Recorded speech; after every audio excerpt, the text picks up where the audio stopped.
तर म्हणून आपण सेकंड लेक्चरमध्ये बघणार आहे. बघा, पहिल्या लेक्चर आपण कव्हर केलेलं आहे, बेसिकवर पूर्ण छोटे छोटे क्वेश्चन घेतले होते.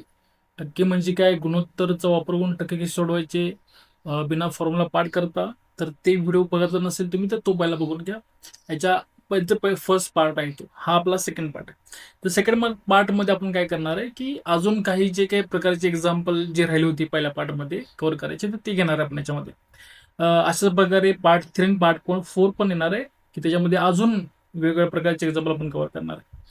सो आपण चालू करूयात बिना वेळ घालवता. फर्स्ट जो पहिला प्रश्न आहे आपला तो आहे की 1500 ची 60% बरोबर, 1500 चा 60% बरोबर चा 30%, तर n बरोबर किती असेल. सो याच्यामध्ये बघ की 6 म्हणजे आपण म्हणलो होतो गुणाकार असतो. 60%चं काय करणार आहे आपण, 60 चे 100 बनवणार आहे.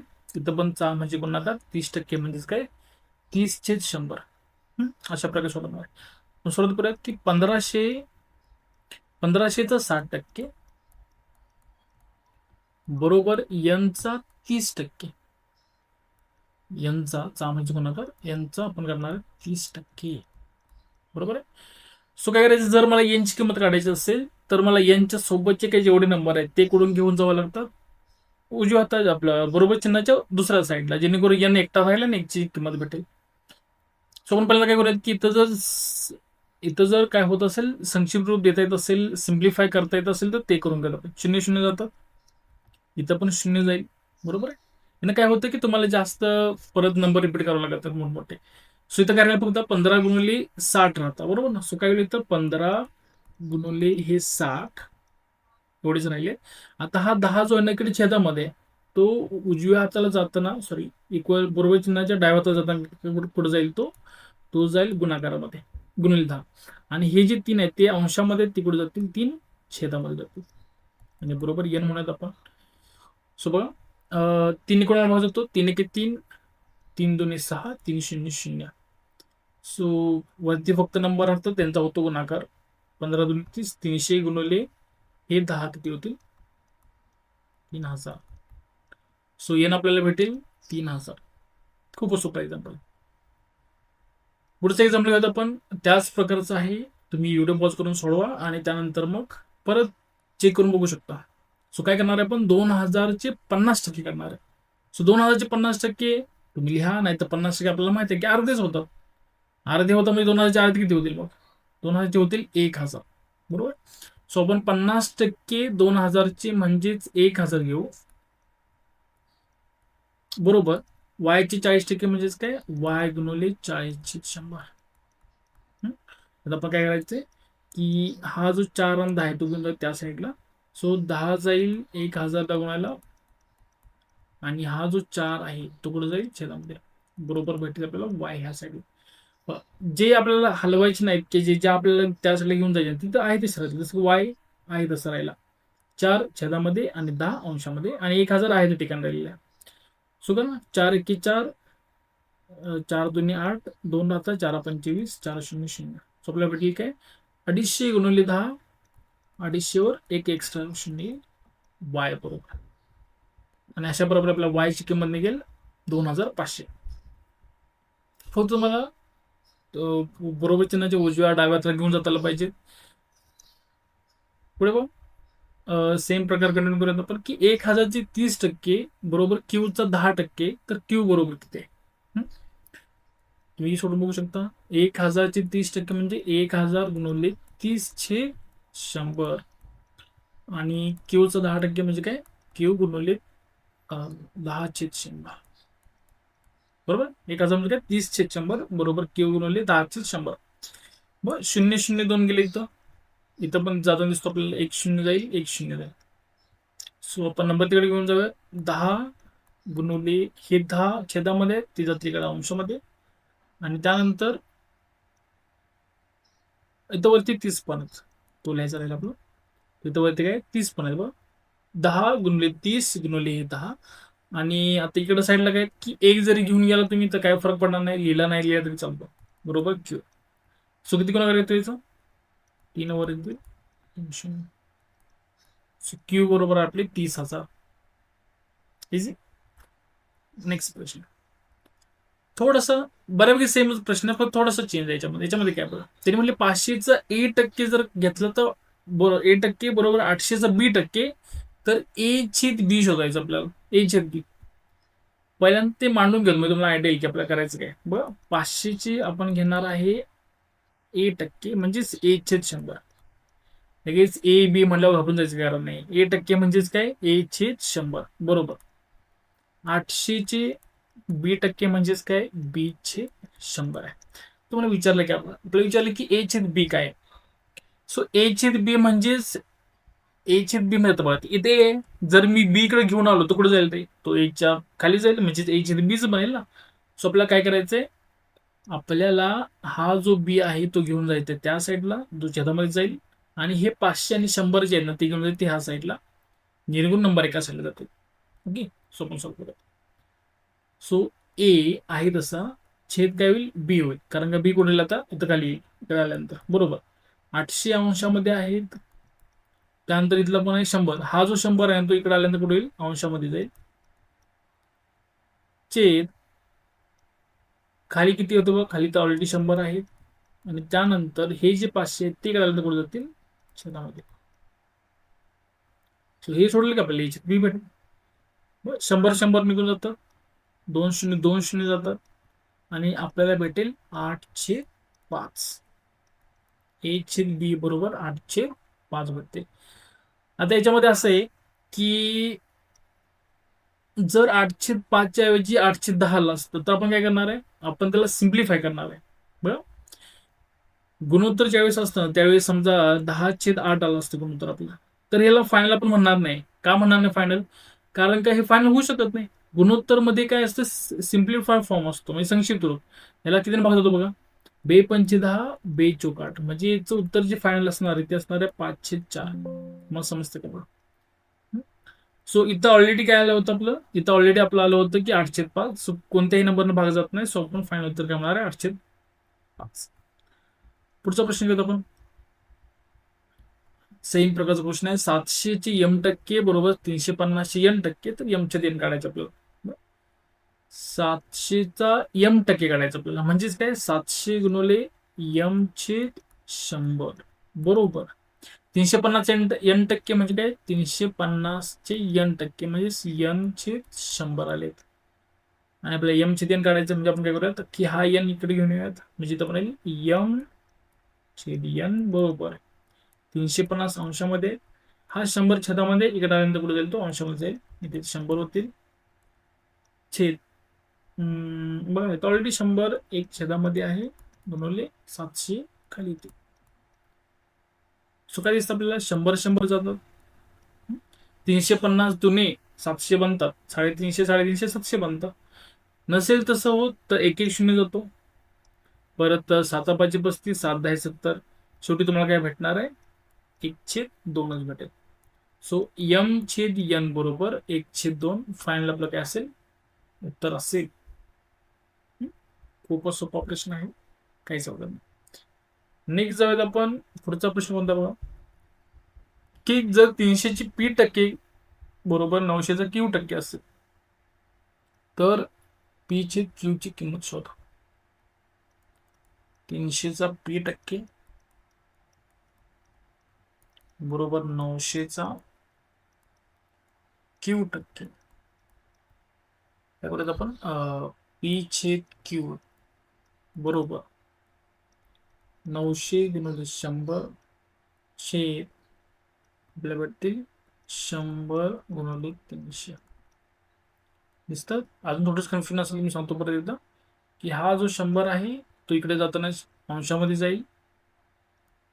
त्यानंतर हा जो 300 आहे तो अंशामध्ये तो इकडे जाता कुठे जाईल छेदामध्ये जाईल आणि हा जो 100 आहे हा जो q आहे तो अंशामध्ये कुठे जाईल छेदामध्ये जाईल. म्हणजे ज्या साईडला अंशामध्ये छेदामध्ये असेल ते उलट्या साईडला काय करायचं उलट करायचं अंशाचे छेदाचा अंश. सो शेवटी आपण आलेलो आहे p/q बरोबर हे भेटलं 100 100 जातील अंश छेदामधला नंबर. हा जो 2 0 2 0 जातील आणि आपल्याला भेटले काय 3 1 3 3 3 9. सो रेशो भेटेल 3/1 p/q बरोबर 3/1. खूपच एकदम आवडते काही प्रॉब्लेम असेल ह्या प्रकारच्या प्रश्नांमध्ये आपण जो पुढचा प्रकार आहे प्रश्न तो घेणार आहे की एका वस्तूची किंमत आधी 20% वाढली व नंतर 10% कमी केली तर मूळ किमतीच्या तुलनेत किती टक्के फरक पडेल. याच्यामध्ये एक फॉर्म्युला पण आहे खूपच की त्यांचा जो फरक काढण्यासाठी आपल्याला फॉर्म्युला दिला जातो. आपल्याला याच्यामध्ये कोणताही फॉर्म्युला वापरायची गरज नाही.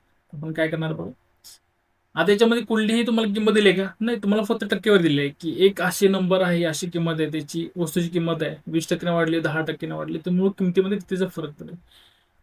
सो आपण काय करूया माहिती आहे, आपण ती वस्तू म्हणत की 100 रुपये आहे. आपण काय म्हणणार आहे, 100ला वस्तू आहे.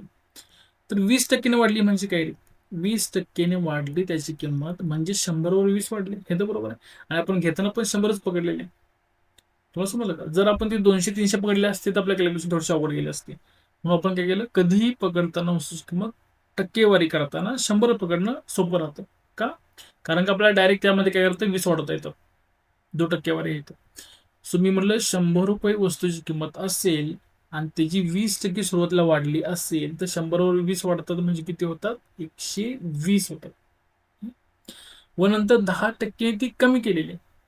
आता बघा, 10% कमी केले पण कोणावर, 100वर नाही केली. जी वाढली वाढून जी 120 झाली ना त्याच्यावर काय केले, 10% केलेले कमी. ओके, इथं वाढलेले आहे, इथं कमी झालेले आहे. माझं काय करतो, पहिल्यांदा 120 ची 10% काढत आणि ते आपल्याला कमी करायचे. सो 120 चे 10% किती होतात, आपण म्हणतो 2 शून्य जातात, राहिले ते फक्त 12. सो जो 12 आहे ना तो आपल्याला काय करायचं, ते 120 मधून वजा करायचे आपल्याला. बघा मी काय केलं, 120 चे 10% काढून घेतले, ते येतात 12, जे की कमी होत आहेत म्हणून आपण काय केले, 120 मधून 12 कमी करणार आहोत. एवढं किती भेटतील, आपल्या भेटतील 108, बरोबर ना. सो मला काय विचारलं तिने, आता तिने विचारले आपल्याला की तर मूळ किमतीच्या तुलनेत किती टक्के फरक पडेल. मूळ किंमत काय बघितली होती आपण, 100. शेवटची जी किंमत आहे ती किती झाली आपली, 108. समजतं तुम्हाला. सो याचा अर्थ काय, याचा अर्थ मूळ किमतीमध्ये कितीचा फरक आहे, मूळ किमतीचा फरक आहे 8चा. सो आपण म्हणतो आपलं उत्तर काय, 8%, जो की आपला काय पर्याय ऑप्शन आहे. नसेल समजलं तर पुढचं एक्झाम्पल अजून एका आपल्याकडे सेम प्रकारचा. हा बघा, एखाद्या व्यक्तीचा पगार 15% वाढ व नंतर 5% घट केली तर एकूण बदल किती टक्के झाला. आपण परत तेच करणार आहे. समजा त्या व्यक्तीचा जो काही पगार आहे तो किती आहे, 100 रुपये आहे. मानायचं आपल्याला 100 रुपये पगार. सो 15% वाढ होते म्हणजे काय होतात की 15वर, सॉरी 100वर 15 वाढतात म्हणजे किती होतील ते, 115. हे सोपं आहे. आता नेक्स्ट काय की 5% घट पण आहे. पण आपण जसं मगाशी म्हणलं होतं की 5%ची घट आहे ना ती कोणावर आहे, 115वर. सो पहिल्यांदा 115ची आपण काय करणार आहे, 5% करणार. 115ची 5%. सो बघा किती होतात. आता त्याच्यामध्ये काही शून्य जात नाही, डायरेक्ट आपण गुणाकार करूयात. 5 होतील,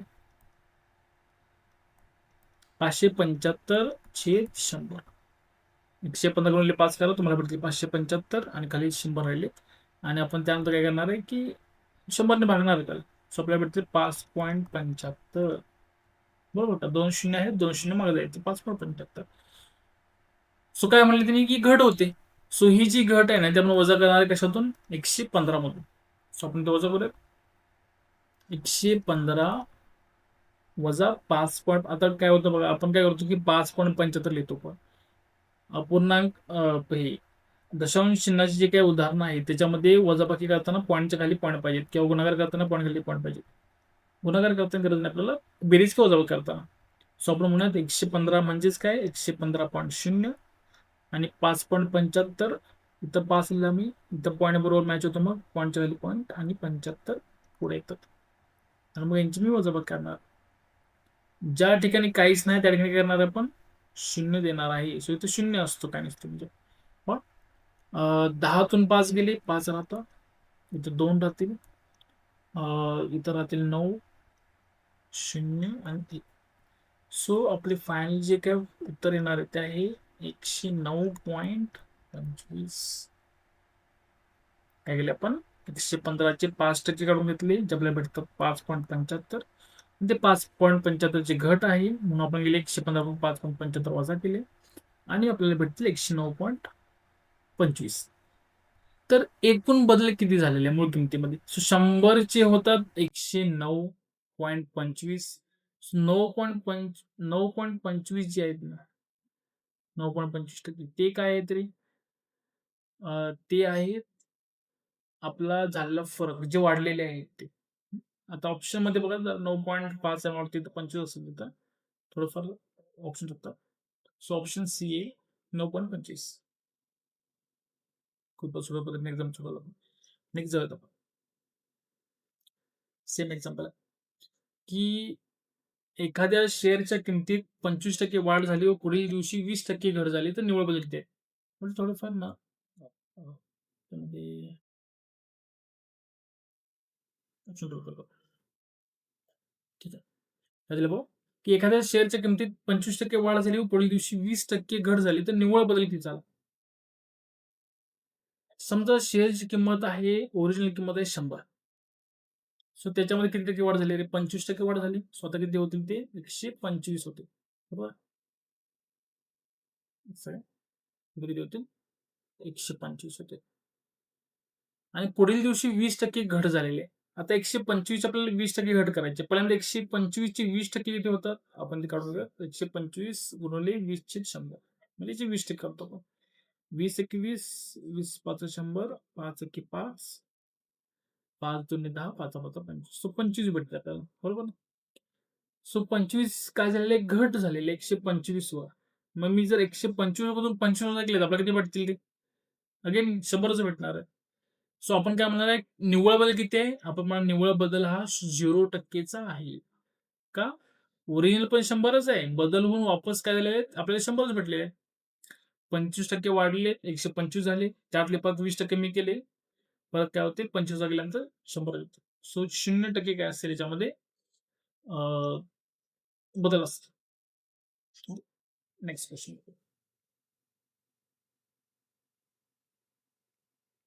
त्याच्यामध्ये बघा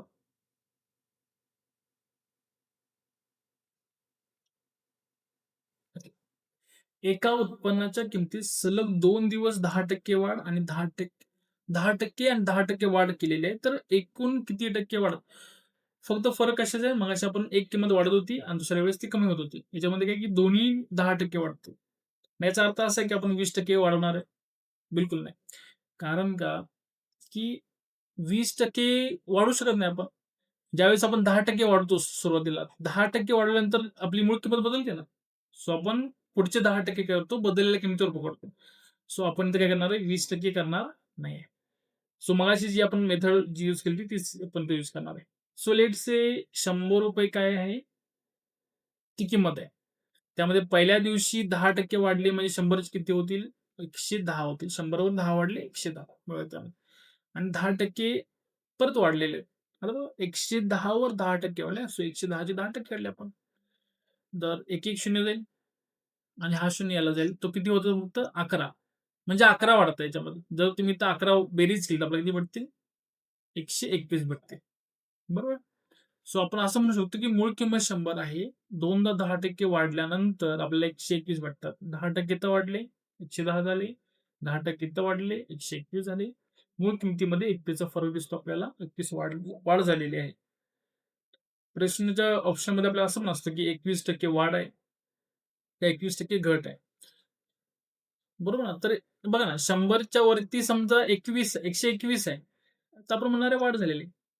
तर मुलांनो नेक्स्ट क्वेश्चन घेऊयात आपण. नेक्स्ट क्वेश्चन असा आहे, की 2000चे 30% अधिक 1500चे 40% बरोबर 3500चे X% असतील तर X ची किंमत आपल्याला काढायची आहे.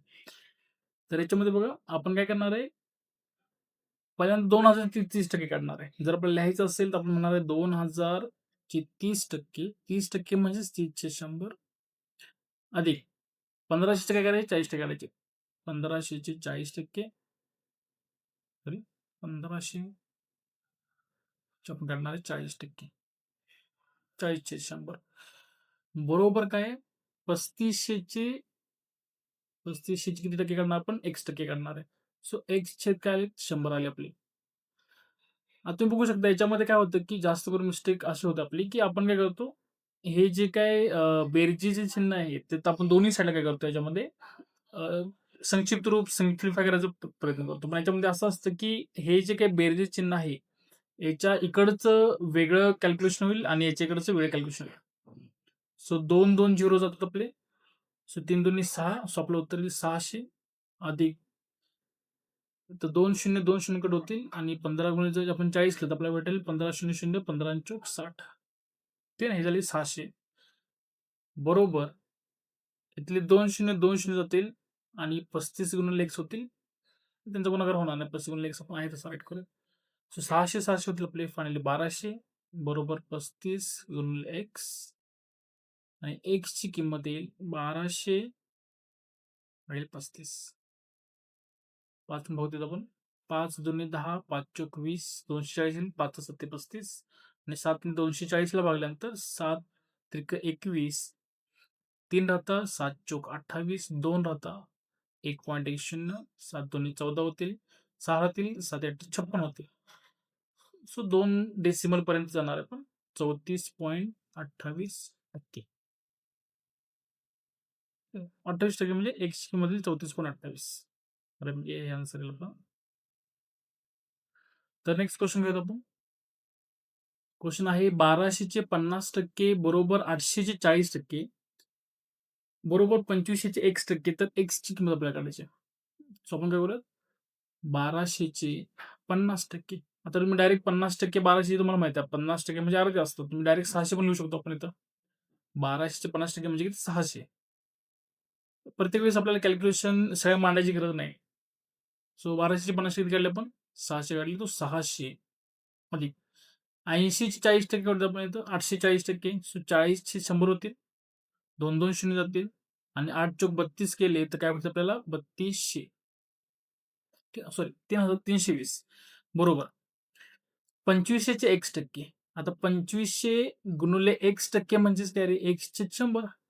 सो 2 शून्य जातात आपल्याला भेटेल 25 गुणिले x बरोबर. मी तिथल्या इथं सिम्प्लिफाय केलं ते जमतं. प्रत्येक वेळेस मांडायचं वगैरे तर बराच वेळ जातो. तुम्हाला मी दाखवतो याचं कारण असं की तुम्हाला ते समजण्यासाठी. नेक्स्ट यांची बेरीज करा 600 300 होतील 920 बरोबर 25 x होतील आणि x 25 ज्यावेळेस इकडे जातील त्यावेळेस गुणाकाराचे काय होतील भागावर. 920 भागिले होतील 25 बरोबर x. डायरेक्ट आपण 25 ने भागू शकतो. 25 25 त्रिक 75 किती राहतात बघा 5 17 राहतील मोठे. त्यानंतर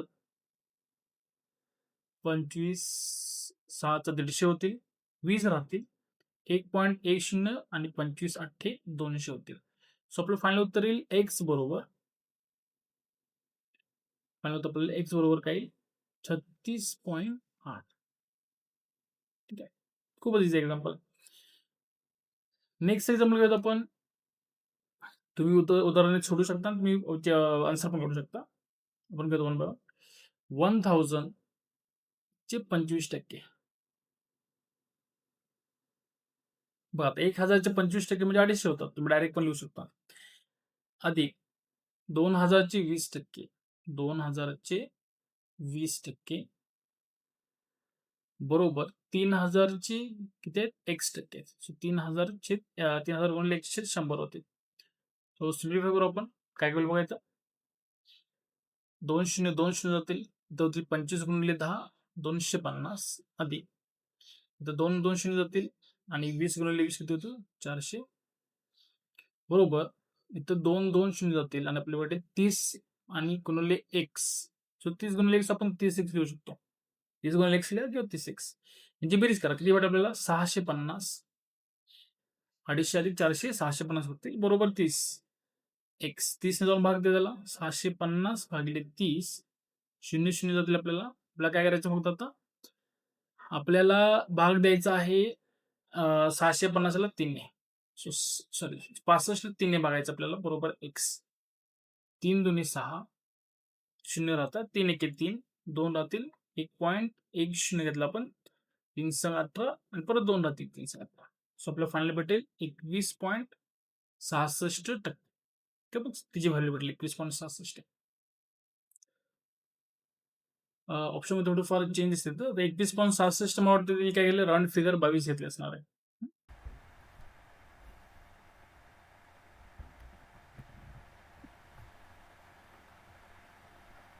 म्हणून नेक्स्ट टाईपचा जो क्वेश्चन आहे तो आहे 400चे 5% आणि त्याचे आपल्याला 20% काढायचे. सो फर्स्ट आपण काय करणार आहे, 400चे 5% म्हणजेच काय, 400 गुणिले 5%, बरोबर. 400चे 5% आपण गुणवले याच्या परत आपल्याला 20% काढायचे. 20/100 असते.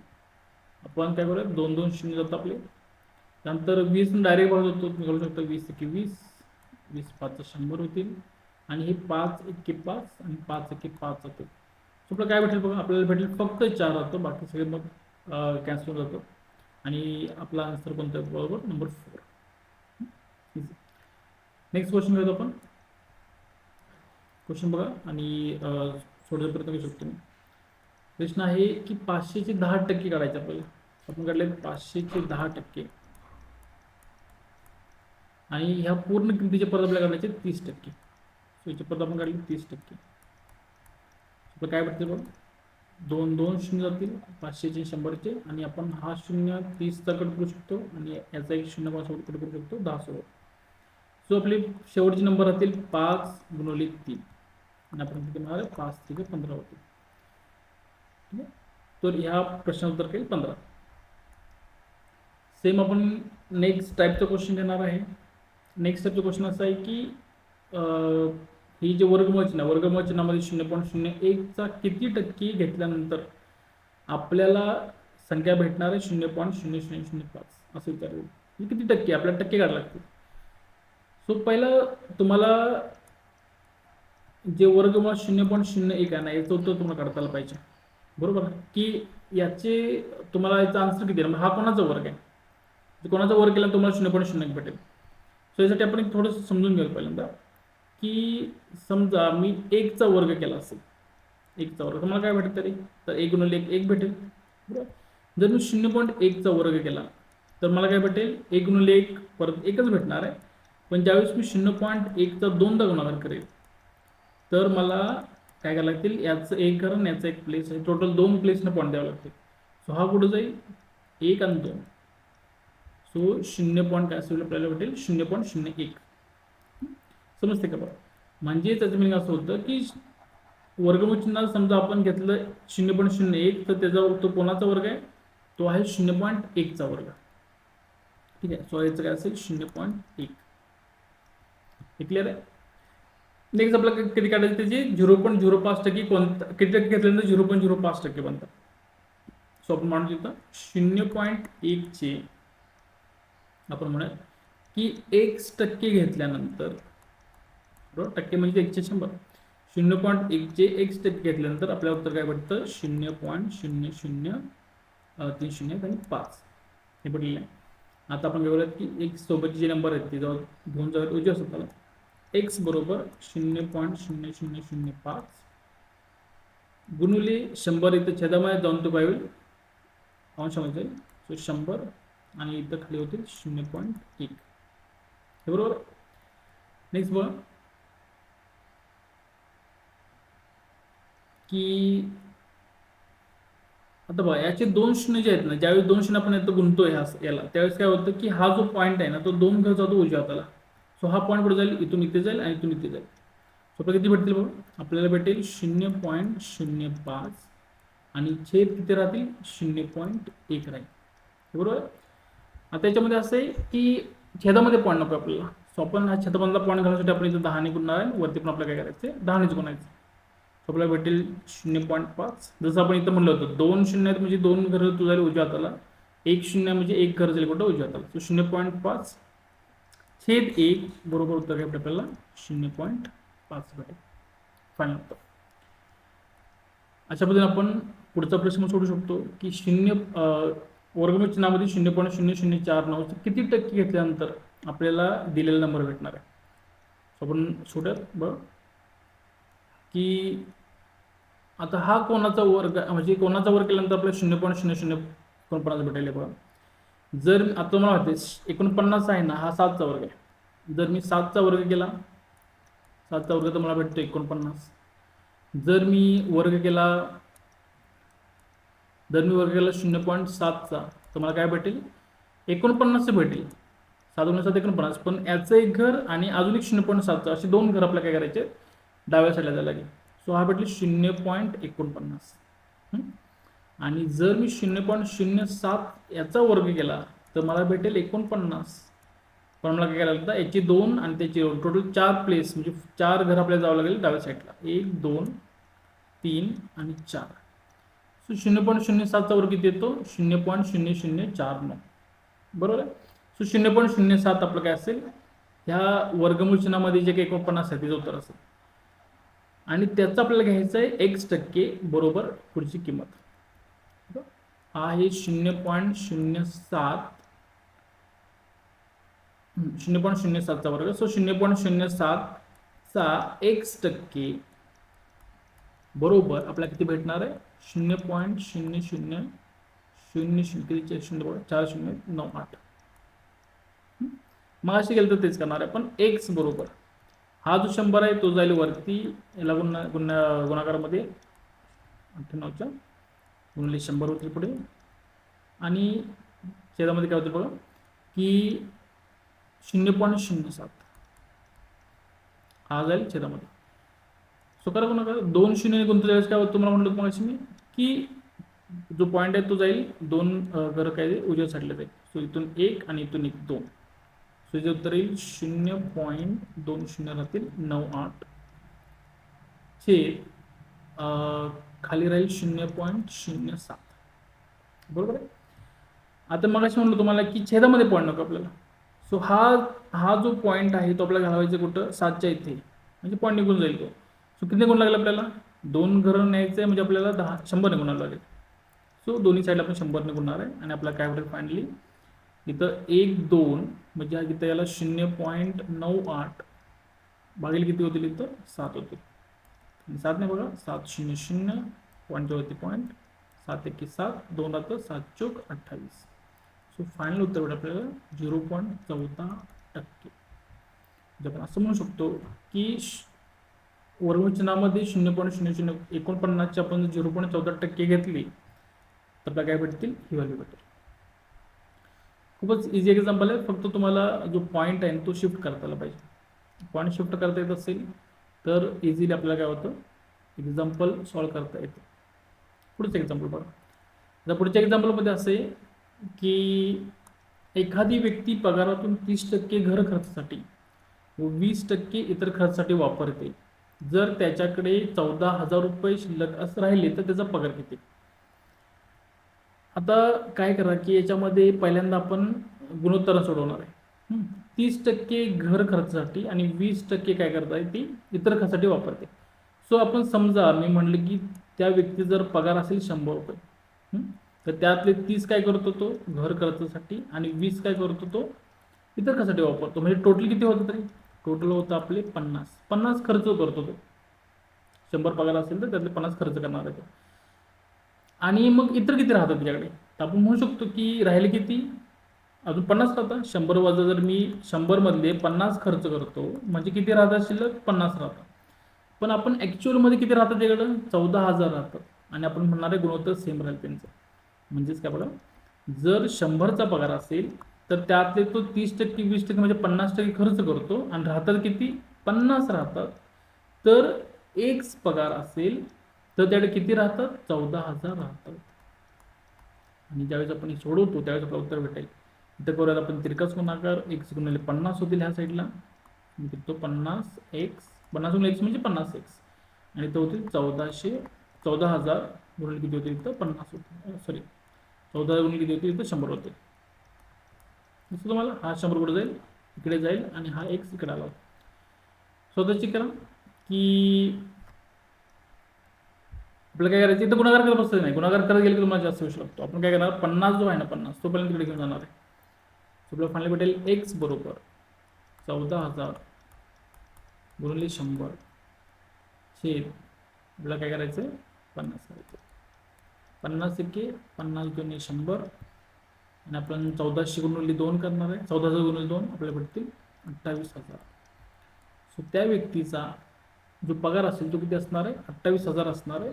आणि मग त्यातले ते घर खर्च आणि पगारातून घर खर्च आणि इतर खर्च वजा करून त्याकडे किती राहत असणार, 14,000 राहत असणार आहेत. सो काय करायचं, परत आपण रिकॅप करूयात की जर 30% खर्च, जेवढे खर्च आहेत ना तेवढे सगळ्यांची आपण काय करणार आहे 100वर घेणार आहे. सो आपण म्हटले की 100 मधले 30 आणि 20% 50% खर्च केले. सो राहिले किती? राहिले 50%. 100 मधले 50 राहत असतील तर एक्स टोटल पगारामधले 14,000 राहतात त्याकडं, आणि ज्यावेळेस आपण सोडवतो आपल्याला काय भेटेल? उत्तर भेटेल. कोणताही फॉर्म्युला पाठ करायची गरज नाही. बघा सेम प्रकारचा क्वेश्चन आहे. तुम्ही सोडून बघू शकता व्हिडिओ पॉज करून. ते म्हणजे की व्यक्तीचा पगार 50% घर खर्च आहे आणि 30% इतर खर्च आहे, आणि 8,000 त्याचा पगार असेल, सॉरी 8,000 बचत असेल तर पगार किती? आपण म्हटलं जर त्याचा पगार 100 असेल, 100 पगार असेल, त्यातले 50% आणि 30% जो खर्च आहे तो वजा करूयात आपण. सो किती होतात ते? 100 मधून आपले जातात 80, राहता किती? फक्त 20. बरोबर ना? तुम्ही असं म्हणू शकतो की 100 पगार असेल तर 20 रुपये राहतात त्याला सगळा खर्च करून. पण आपला ॲक्च्युअल नंबर किती आहे? आपण म्हणू शकतो की 100 असतील तर 20 राहतात. तर टोटल पगार एक्स असेल तर किती बचत होते त्याची? 8,000ची बचत होते. 100 रुपये असतील तर 20 रुपयाची बचत होते, आणि एक्स रुपयाचा पगार असेल तर 8,000ची बचत होते. आणि आपण थोडा त्याला 20 एक्के 20 करू आपण, 20 100, आणि तिरकस गुणाकार करा, एक्स गुणिले 1 एक्स होतील, आणि 5 गुणिले 8,000 तुम्ही केला तर आपल्याला काय भेटेल? 40,000 भेटतील. सो त्याचा त्या व्यक्तीचा पगार काय असेल? 40,000. खूपच सोपा प्रश्न. पुढचा प्रश्न आहे की 50%चे 50%च्या 30% किती? म्हणजे 50% आहे, 50% तुम्हाला माहिती आहे, 50% म्हणजे काय? 50 चे 100 गुणवली याच्या परत 30% करायचे आपल्याला, म्हणजेच काय करणार आपण? 30 चे 100 घेणार. किती होतं ते बघा. त्याला थोडं सिम्प्लिफाय करा. आपलं काय वाटतं आता याच्यामध्ये की 0 0 पण कट करू शकतो आपण. याचा 0 याच्या 0 सोबत कट करा, याच्या 0 सोबत कट करा, काय फरक पडत नाही. सो फायनली भेटेल 5 त्रिक 15 वरती होतील आणि 10 100 खाली होतील. ज्यावेळेस आपण 100 ने बघू त्यावेळेस काय करतो आपण? फक्त 2 0 आहेत ना, 2 घर जायचे डाव्या साईडला. सो इथून इथं 1 आणि इथून इथं 2, 0.15. काय असं आपलं फायनल उत्तर असेल. इझी प्रश्न. पुढचं आहे आपल्या काढायचे 80%चे 40%. 80% 80 छेद 100, 40% 40 छेद 100. सो 80% आणि याच्या पर 40%. तर 2 2 शून्य जातात, हा एक शून्य गेला, हा एक शून्य गेला. आपल्या वरती भेटेल 8 चौक 32 आणि खाली भेटतील 10 100. आणि मग आपण ज्यावेळी 100 ने काय भेटेल? 0. आपल्या भेटेल 0.32. 3 2 2 0 2 करा डाव्या साईडला. नेक्स्ट आहे 75%ची 20% काढायची आपल्याला. 75% म्हणजेच 75 छेद 100, आणि त्याचे परत आपल्याला काढणार आहे 20%, म्हणजेच काय रे? 20 छेद 100 असते. आता इथं काय होऊ शकतं बघा, 25 भाग जातो डायरेक्ट. 25 त्रिक 75, 25 चौक 100. त्या 4 ने परत वरती भाग जाईल, 4 1 4, 4 पंचे 20, आणि मग आपल्याला भेटेल वरती 3 आणि 5 होतात म्हणजे 15, आणि खाली काय होतं? 100 होतं. तुम्ही ऑब्झर्व करा की मी 100ला जे आहे ना त्यातले शून्य, ते शून्य एक तर तुम्ही कट करू शकता, नाही तर त्याला सिम्प्लिफाय करत बसायचं नाही. जसं की 5 ने भाग होतो ना 100ला, ते नाही करत बसायचं. केव्हाही काय होतं की 0 0 खाली जर राहिले तर आपल्याला कॅल्क्युलेशन खूपच इझी जातं. फक्त आपल्याला फक्त दशांश चिन्ह काय करायचं असतं? शिफ्ट करायचं असतं. जो काही 100 असतील, 10 1000 होत असतील तर आपण तशीच ठेवणार, त्याला जास्त सिम्प्लिफाय करत बसायचं नाही. सो 5 त्रिक 15 आणि खाली काय राहिले? 100 राहिले, आणि इझिली आपण काय म्हणू शकतो? 100 ने भागल्यानंतर 0.15. अशा प्रकारे याचं उत्तर येईल 0.15. त्यानंतर आपले शेवटचे 2 प्रकारचे प्रश्न राहिलेले, म्हणजे एकच प्रकार आहे, 2 प्रश्न आपल्याकडे. सो काय म्हटलं बघ की 60 किलोग्रॅम मिश्र धातूमध्ये 10% जस्त आणि 40 किलोग्रॅम मिश्र धातूमध्ये 15% जस्त असेल तर त्यांच्या मिश्रणात जस्ताची टक्केवारीचे प्रमाण किती? आता हा प्रश्न काय माहिती आहे की जर जर 60 किलो, आता समजा हा याच्यामध्ये काय आहे? याच्यामध्ये आहे 60 किलो,